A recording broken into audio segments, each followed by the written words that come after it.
Okay, there we go. Okay, so how did you solve it? Okay, so first thing that you did practically was just notice what change happened, right? That's all you have to do with retrosynthesis or any multi-step synthesis.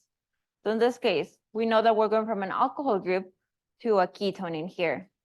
So we know that we're increasing the amount of bonds between carbon and oxygen, so it makes sense that it should be an oxidation. And in this case, the only oxidizing agent was B. Now, just for practice, was that a weak or a strong oxidizing agent? Strong, beautiful. Okay, now, next change is that we're going back to an alcohol group. So what kind of transformation is that? What's the name of the reaction? Grignard is a specific one, yes, but this is just a reduction. Okay, we're decreasing the amount of bonds between carbon and oxygen, so simply a reduction. Plus, specifically, we know that it's Grignard's because we are creating a tertiary alcohol group. We're adding a carbon chain. The only one that can do that is Grignard's. That's it. So far, do the first two steps make sense? Okay, they make sense. Now, if you're going from an alcohol group to an alkene, what kind of reaction is that? We should know this one. Eliminations.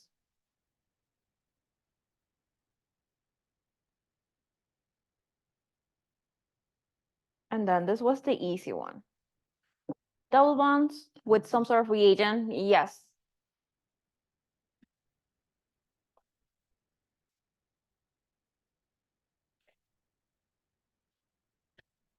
Because B was the only oxidizing agent present in the answer choices.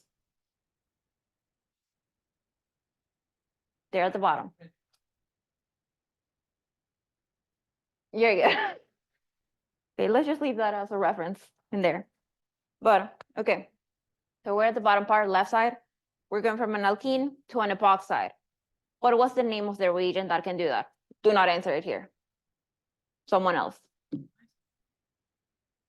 What kind of reagent can make an epoxide? If we start with a double bond, what's the name? MCPBA, that's one of them, but what kind of reagent were they? They had a specific. Similar, a peroxy acid. Yes. So in this case, see, this whole thing is just MCPBA, which we know it's a peroxy acid.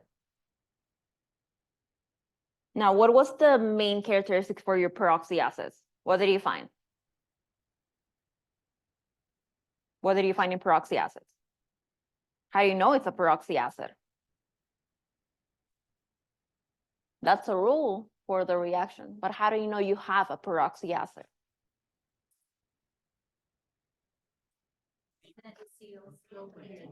CO3H, that was the main component. CO3H, that's how you know it's a peroxy acid. And then very last one, we know that epoxies are very, very reactive, so we're just cleaving it open. Now, specifically, E, it's an acid. So we're doing an acid cleavage. Now, for that, you have to notice what's changing as far as stereochemistry goes and what's not.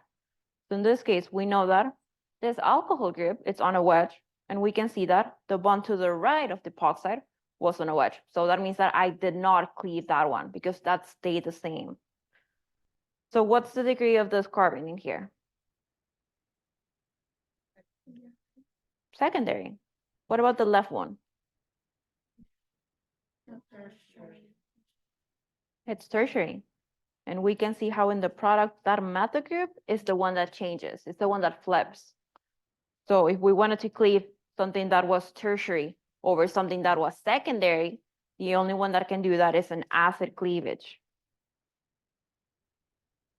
So far, questions on that? Yes. On D? B, this one.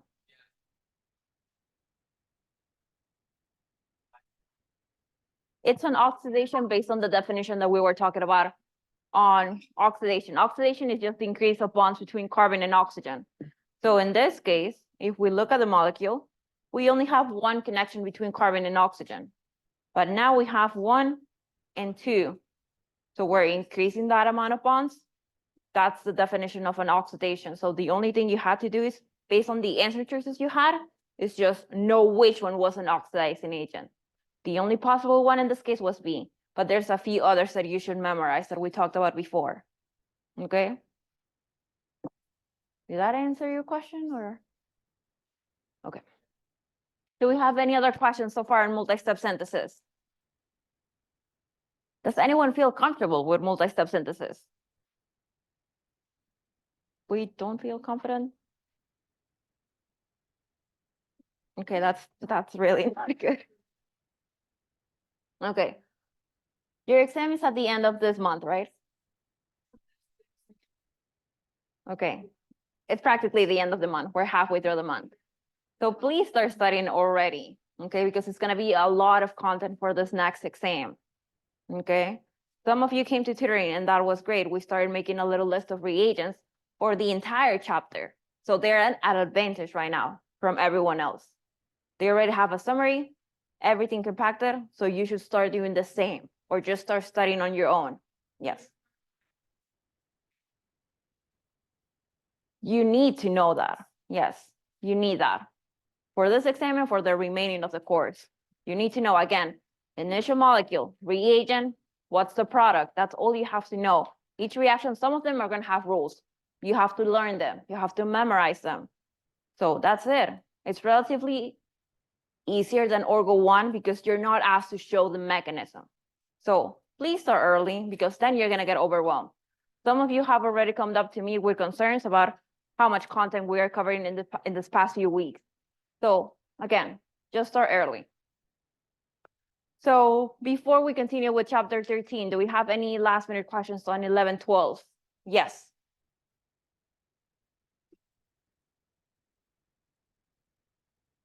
What about D? Why D?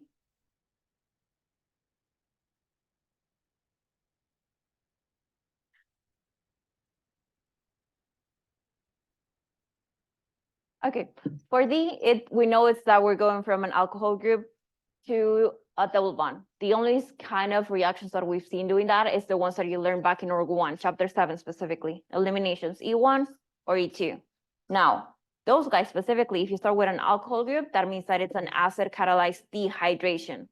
For that acid, you need some sort of acid. Now, technically, you could choose either or. It can be option D or it can be option E because they both have acids. So practically, you can argue both, but as long as you have some sort of acid, that should be the correct reagent for it. Specifically, H2SO4, that's the most common one that you probably saw in Orgo 1. So yeah, again.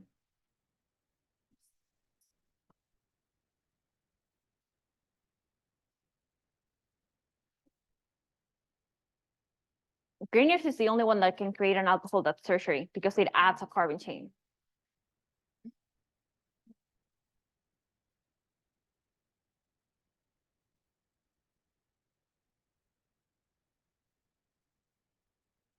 Okay, so far, any other questions? Okay, seems like we're good. But again, please start looking at the practice rounds that he posted on their modules. Use them as basically as a practice exam before he posts the actual one. So if you have any questions, you're more than free to just send me an email. I'll respond as fast as possible. So if we don't have any other questions in general, just on this chapter, let's just move on to chapter 13, which is already posted, so it should be under files. And again, if you didn't scan the QR code, please do so right now.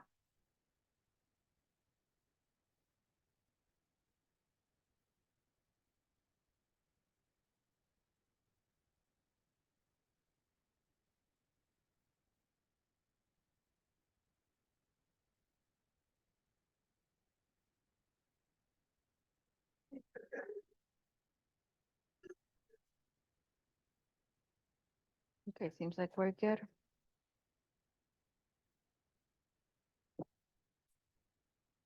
Okay, so chapter 13 is going to be a relatively shorter chapter than chapter 11 and 12.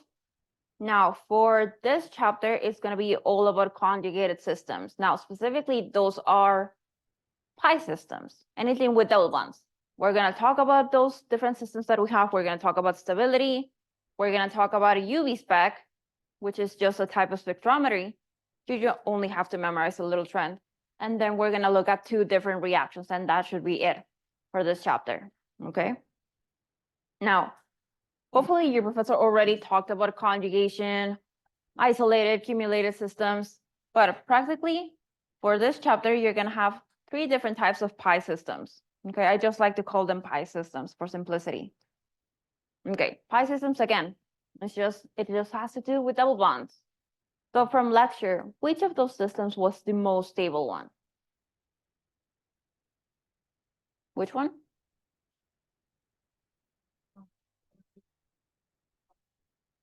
Out of those three that we have in here, conjugated was the most stable one. This guy is just the most stable. What was the second most stable?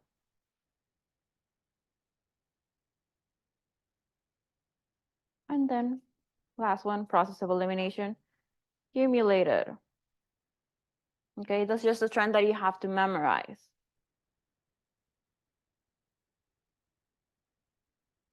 But you don't only have to know the names, you have to know how they look like in the molecules. So let's just start with the first three in here. Molecule 1, what kind of system is that? Conjugated, exactly. This guy is conjugated because we can see there's a portion of the molecule in where every carbon that you see in here is just fully sp2. Okay, that's just conjugated. Something that's fully conjugated, therefore, it's going to be something that has pure sp2 carbons. Simple as that. Now, molecule 2, what kind of system is that? Cumulated. Simple. Whenever your double bonds are right next to each other, those are just cumulated. And then very last one, when your double bonds are completely far away from each other, then those guys are going to be isolated. Simple as that. So if we look at the bottom examples in here, the first one, what kind of system is that? It's just isolated. They're completely far away from each other. What about the middle one? Cumulated. And very last one? Conjugated. Simple as that. Okay, so far, questions on that? Does it make sense? Do we see the pattern? Okay, seems like we're good. Oh, well. Did he only talk about this of 13?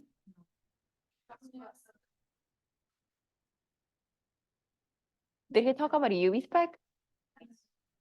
Beginning, okay, he's gonna talk about that probably more on Friday, but yeah, we can get through that.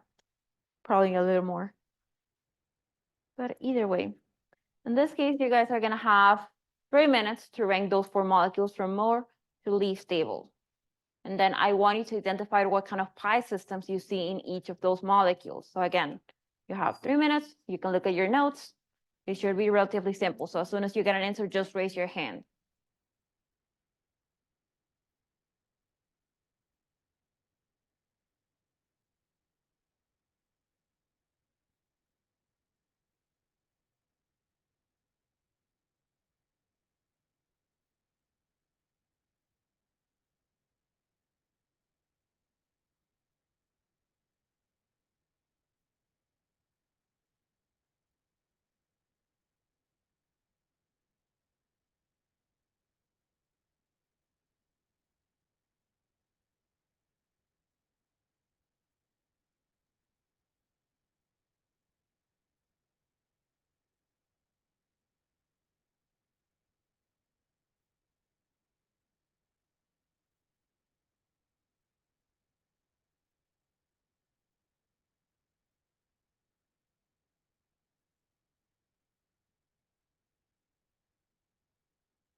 Okay, did we find our answers? Not yet? Okay, let's just start looking at it. So first of all, by looking just at the 4 molecules that you see in there, what system do you see present in all of them? They're all conjugated. Exactly, simple as that. So if they're all conjugated, if you're looking for the most stable one, the more conjugation you have, the more stable it is.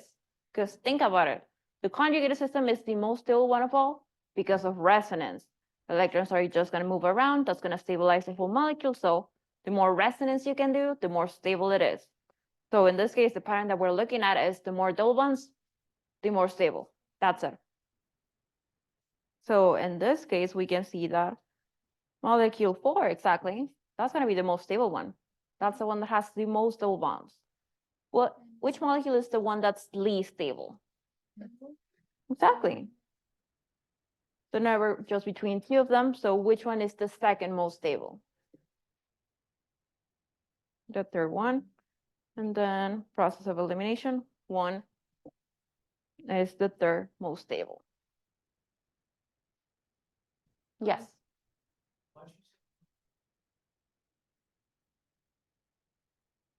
Say it again.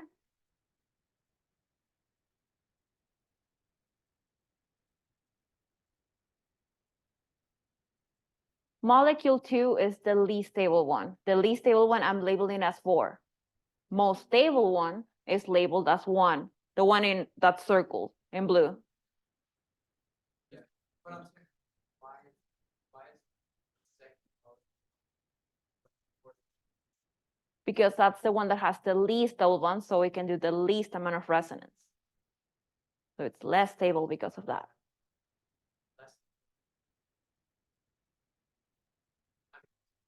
Less double bonds.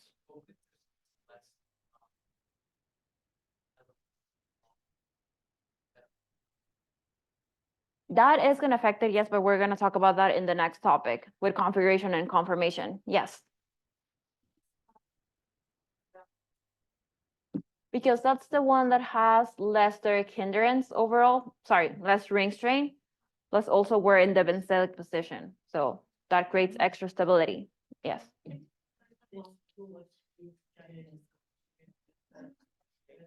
Molecule 2 is conjugated because remember, if we're conjugated, we basically need a little pattern that it's pure sp2. So in this case, if we look at all of the carbons in here, we can see that all of them are part of the double bond. Therefore, they are all sp2. So that's why they're conjugated. Yes.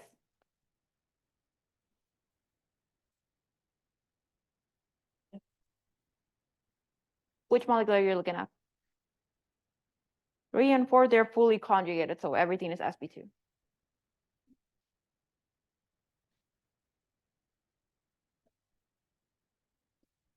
These ones? Those ones, because they're still part of a double bond, so they only have 3 major groups.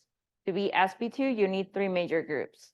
So if we're looking at the carbons in there, in the junction, we have 1 connection to a carbon, 2nd connection to a carbon, and then we have our invisible hydrogen. Oh, sorry, yes. There's no hydrogen, yes. Sorry, I didn't look at the bottom, yes. So yeah, because if that carbon, let's say that it had a little hydrogen, we're exceeding the oxide in there, so that can happen. This one? Oh, molecule 3. For some of the carbons, yes. This one in the junction as well?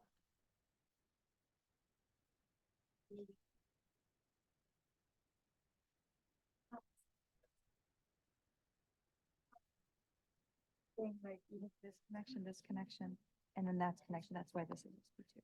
Yes. Right, and then here, it's, we're looking at this one, it's 1, 2, 2, and and then 3. 3, yes, That's why this is also sp2. Got exactly. it,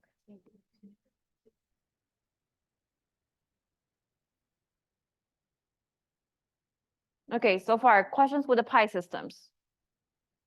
We're good? I have a question. Are Yes. most double bonds going to be sp2? I'm sorry? Most double bonds are going to be sp2. Or just. All double bonds are gonna be sp2, yes.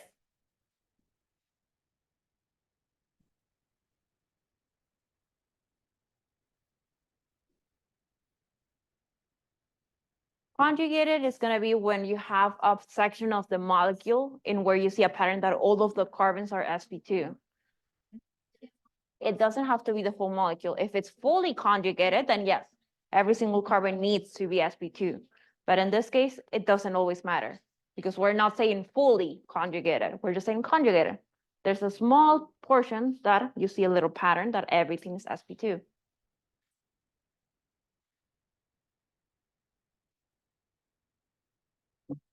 Okay, do we have any other questions before we talk about configuration and conformation?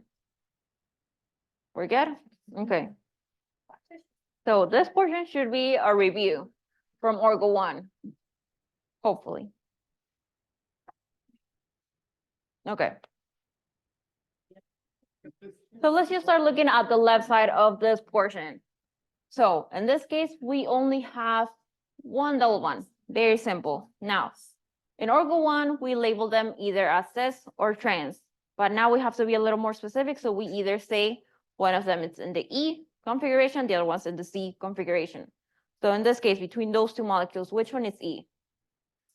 First one, exactly, because remember, E just means that they're basically just trans to each other. So this one is just C, so this guy, it's cis. Now, those terms, those are your configurations. Now, another example of configurations that you probably saw is with chiral centers, RNS, okay? Now, the new terms should be for conformation specifically. Okay, now, for conformation, we're only gonna determine the conformation on conjugated systems. Okay, it cannot be in isolated systems, it can be in accumulated systems, it can only work for conjugated systems. So in this case, we can notice that both molecules are conjugated. We see the little pattern that everything is sp2. Okay, so for this case, you're always gonna start by looking at the single bond in between two double bonds. If the double bonds are pointing to opposite sides, like on the left side, this is gonna be the S trans conformation. But if you repeat the same process and you notice that the double bonds are both pointing to the same side, that's gonna be your S-cis conformation. So simple as that. That's it. I'm not sure. I'm generally not sure. I do not have an answer on the top of my head. What do you mean, where is it? Why can't it just be trans and cis? Because we use those terms just for looking at one double bond. So you can't reuse the same terms. Because otherwise, how are you gonna differentiate them?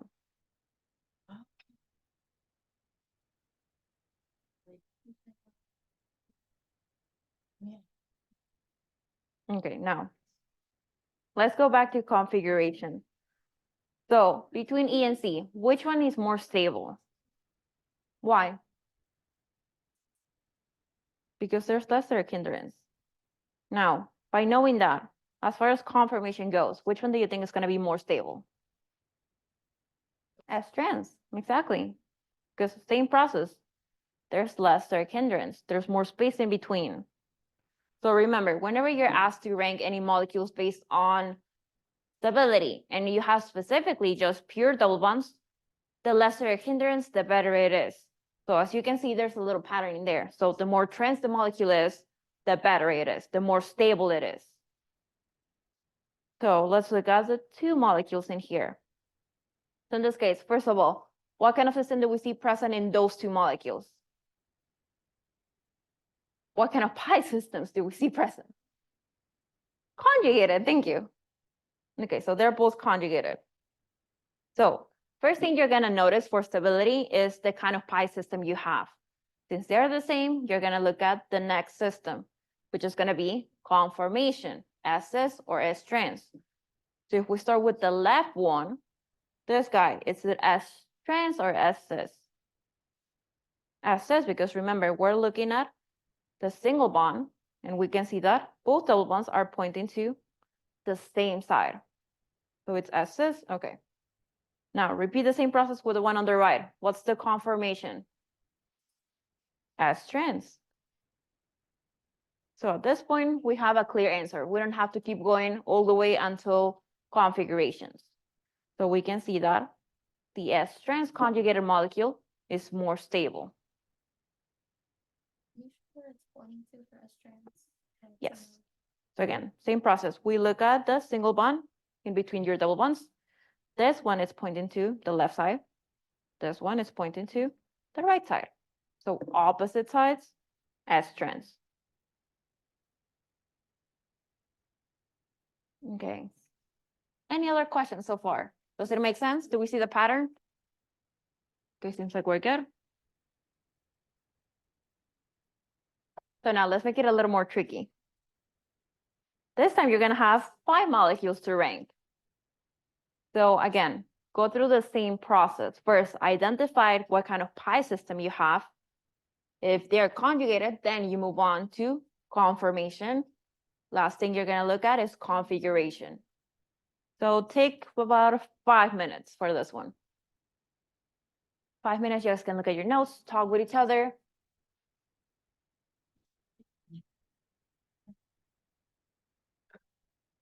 And then if you have any question.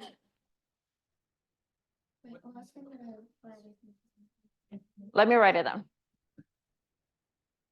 Okay, so to look at stability, first thing you're gonna look at is the kind of pi system you have.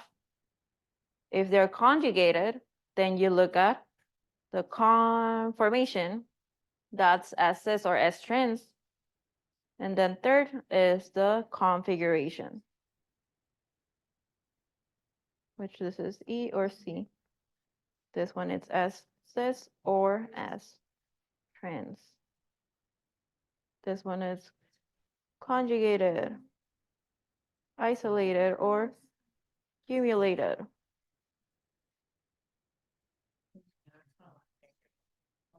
Okay, there we go. No problem.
So as long as you pretty much have 4 carbons or 3 carbons that are sp2, you're good.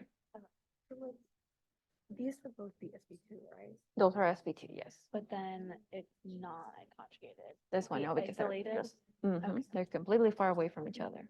Yes. Okay. And remember, I should the get, like, 2 3 of carbons in here, they're also sp2.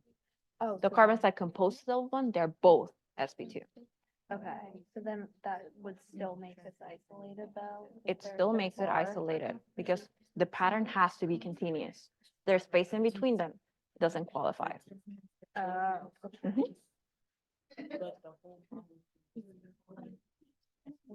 So if they're all isolated, do you skip conformer because they don't share a sigma Mhm. bond? Okay. You just look at configuration. It looks like we're good so far.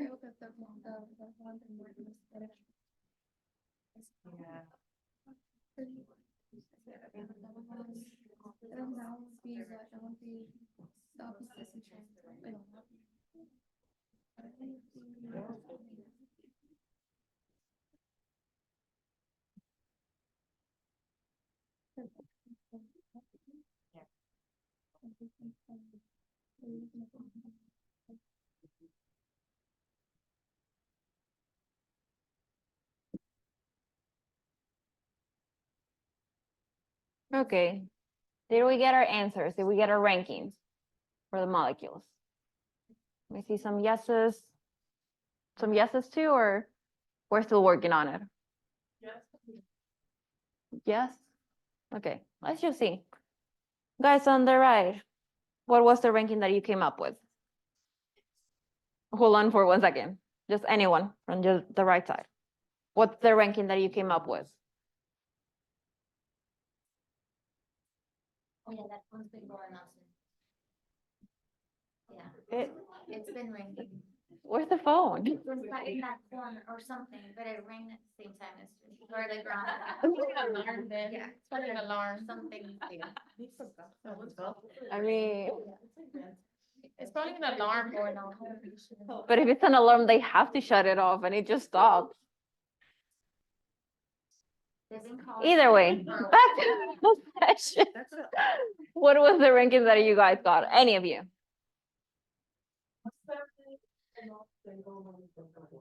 Okay, number 1, then, It's gonna be number 5. okay, And then I said molecule 2 is gonna be number 3. okay, then, Molecule 3 is number 4, and then molecule 4 is gonna be 5. and actually, you're absolutely correct. You got it on the dot, yeah. But let's talk about that. So, first one, let's just look at the different pi systems that you see for the 5 molecules. So let's go from number 1. Number 1, what kind of system is it? Conjugated. Molecule 2. 3. 4. Last one. Conjugated. So just by looking at that, we can clearly see that it should be between molecules 1 and 5 or more stable. So the next step is to look at the conformation, which we can only look at the conjugated system. So for molecule 1, what's the conformation that you see? We see S trans. What about 5? S trans. So far it's the same. So you have to look at the very last aspect, which is configuration. So to do that, you're going to look at each of those double bonds individually. So let's just start by looking at this one in here. That one, is it E or C? E. What about the next one? E as well. Okay, so we have E and E. Let's look at molecule 5 now. What are the configurations that you see for the double bonds? C and E. So there's our main difference. We can see that molecule 1 is more trans overall than molecule 5. That's why that one is the most stable one, and then it's 5. So now, so far, does that make sense? We're good? For the last No? one, would you go to show the direction? That's ENC? For E and C, yes. So remember, we look at each double bond individually. If we look at this one, we can see that both carbons are just pointing up, same direction. Next one, next double bond is, again, those 2 carbons. The right one is pointing up, left one is pointing down. Okay, now we're between just pure isolated systems. So of course, we're not going to look at the conformation because they don't have one. The only thing you're going to look at is at the configuration. So for molecule 2, what are the configurations that you see in there? Just E. This one it's E, yes, but what about this one? What is it? You can't tell. Exactly. Whenever you have a double bond that only has one R substituent, you cannot tell. This guy is just mono-substituted. So we just can't tell. There are no two R groups to compare if they're going up or down. So this one is just your E, 1E, that's it. Now, what about molecule 3? What are the configurations? This one, it's C. And this one, same process. It's mono-substituted, so we cannot tell what it is. And then 4, configuration. We cannot tell of any of those. They're both just mono-substituted. So we just can't tell. That's why 4 was the least stable. We can't tell what they are specifically. So now, do the patterns make sense now that we practice them? Okay. Do we have any questions at all on this? We're good, it makes sense? Okay, now we have 9 minutes, so we're gonna finish with the last topic, which is gonna be UV spec. Okay? So UV spec, you're gonna notice that in lecture, he's gonna talk a lot about the theory behind it, why we use it, how we use it, what it tells us. But let's try to simplify it because you don't have to know the entire background of it. You only have to know a trend and how to apply it. So for this one, let's just start with what is UV spec? Did he mention the definition of it? He did not. What's your best guess? Exactly. So this one is just the absorption of radiation in the UV spec.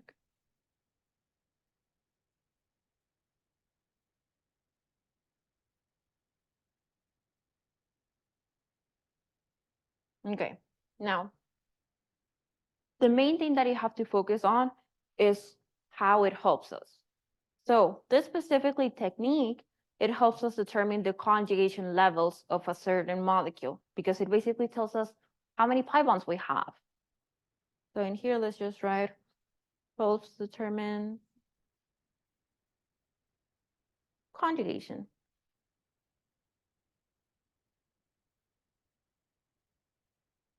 Okay, now, probably in one of your slides, you're gonna see, of course, the visible range. We know those are the colors that you're gonna see, but he's not necessarily gonna ask you about the color. He's just gonna ask for which one has the longest wavelength, which one shows the least energy or more energy, whatever he wants, which one is more or less conjugated.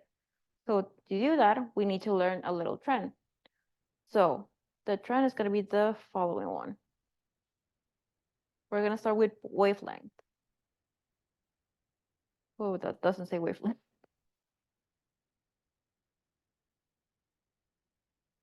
Okay, so the longer the wavelength means that the molecule is more conjugated. There's more conjugation. So just by knowing that, how do you think that's gonna be related with energy? Is it gonna be higher or lower? Lower, because remember, conjugated systems, they're really stable. So the more conjugation you have, the less energy there is.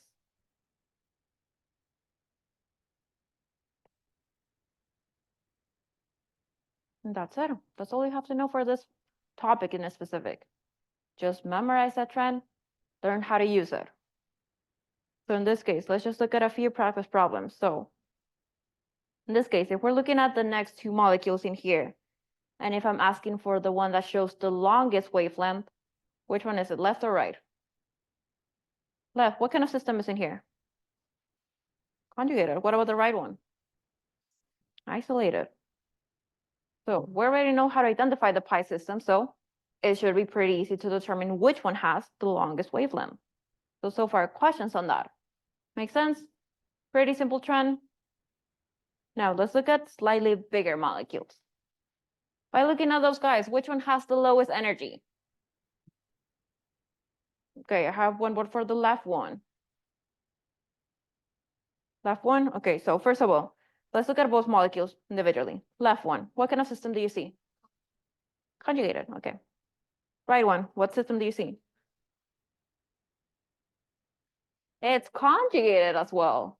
We still have that continuous pattern of pure sp2, which is right here. Now, just by highlighting those portions, you can see that the right one, it has a longer path. So more conjugation, less energy.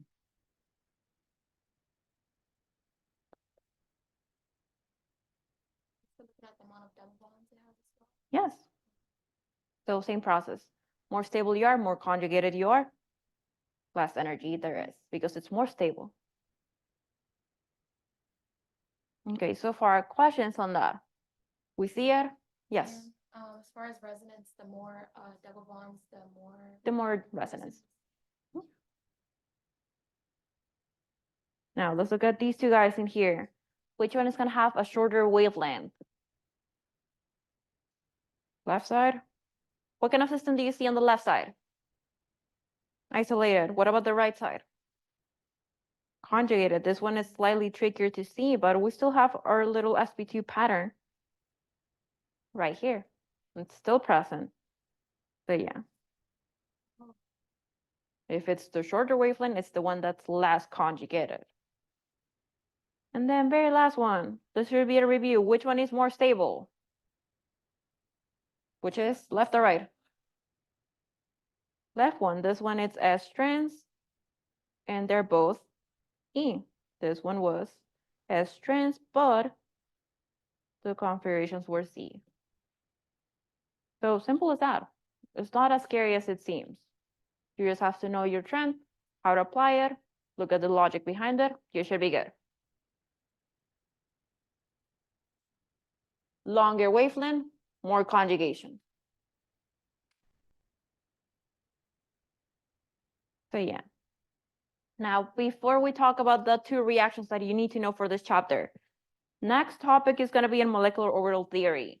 Now, this one is going to be a little bit lengthy, but we're going to talk about it on Friday. So get ready for it, and I'm going to teach you how to draw out those diagrams from scratch. So yeah, you guys are free to go now. I'll see you guys Friday.